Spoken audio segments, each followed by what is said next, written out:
Hindi paggana ng hustisya sa AJK nangyari noong panahon ng Duterte administration. Umaabante sa balita si Abante reporter Eileen Taliping.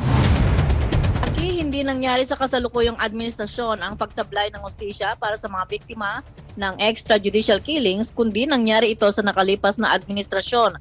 Ito ang inihayag ni Palace Press Officer Atty. Claire Castro kasunod ng naging pag-amin ni Justice Secretary Crispin Remulla sa pagdinig sa Senado na nabigong maibigay ang katarungan sa mga biktima ng EJK dahil napakahirap anyang ipursigi ang mga kaso sa ilalim ng Duterte administration.